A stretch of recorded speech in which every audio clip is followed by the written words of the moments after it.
Dharmasthala cup ನಮಸ್ಕಾರ.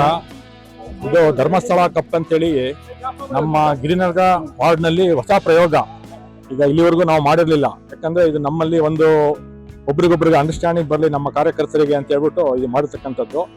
ವಿಜೃಂಭಣೆಯಿಂದಲೇ ನಡೀತಿದೆ ಅಂತ ಹೇಳ್ಬೇಕು. ಬೆಳಗಿನಿಂದ ಆಟ ನಡೀತಾ ಇದೆ, ಈಗ ಮುಕ್ತಾಯಗೊಂಡಿದೆ. ರಾಜ್ ಪಡೆ ಗೆದ್ದಿದೆ.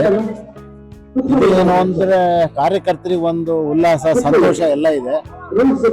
ಕಾರ್ಯಕರ್ತರು ಸೇರೋದಕ್ಕೆ ಒಂದು ಜಾಗ ಬೇಕಿತ್ತು. ಒಂದು ಸಂತೋಷವಾಗಿ ಅವರವರ ಒಂದು ಅನಿಸಿಕೆಗಳನ್ನ ಹಂಚಿಕೊಳ್ಳೋದಕ್ಕೆ ಆಟದ ಜೊತೆಗೆ ಅವರವರ ಅನಿಸಿಕೆ ಹಂಚಿಕೊಳ್ಳೋದಕ್ಕೆ ಒಂದು ಜಾಗ ಬೇಕಿತ್ತು, ಪ್ಲಾಟ್ಫಾರ್ಮ್ ಬೇಕಿತ್ತು. ಅದನ್ನ ಮಂಜು ಅವರು ಕ್ರಿಯೇಟ್ ಮಾಡಿಕೊಟ್ಟಿದ್ದಾರೆ. ಅದನ್ನ ಶಾಸಕರುಗಳು, ನಮ್ಮ ಸಂಸದರು ಆದ ತೇಜಸ್ವಿ ಅವರವರು ಮತ್ತು ನಮ್ಮ ಶಾಸಕ ಎಲ್ ರವಿಸುಬ್ರಹ್ಮಣ್ಯ ಸಾಹೇಬರು ಇವರೆಲ್ಲ ನನಗೆ ಬೆಂಬಲ ಆಗಿ ನಿಂತು ನಮ್ಮ ಗಿರಿನಗರದಲ್ಲಿ ಕಾರ್ಯಕರ್ತರು ಬರೀ ಎಲೆಕ್ಷನ್ ಬಂದಾಗ ಮಾತ್ರ ನಾವು ಓಡಾಡೋದು ಅಂತಲ್ಲ, ಎಲ್ಲರೂ ಒಗ್ಗೂಟ್ಟು ವಯೋವೃದ್ಧರು ಎಲ್ಲರಿಗೂ ಒಂದು ಹುಮ್ಮಸ್ ಇರುತ್ತೆ. ನಾವೇನೋ ಒಂದು ಆಡ್ಬೇಕು ಅಂತ ಅವ್ರಿಗೆ ಒಂದು ವೇದಿಕೆ ಇರಲ್ಲ, ಒಂದು ಇರಲ್ಲ. ಹಾಗಾಗಿ ನಾನೊಂದು ಇಂಥದ್ದು ಮಾಡ್ತಿದ್ದೀನಿ ಅಂದಾಗ ಅವರು ಆಯ್ತು ಮಾಡುವಂತ ಹೇಳಿ ನಮಗೆ ಪ್ರೋತ್ಸಾಹ ನೀಡಿದ್ರು.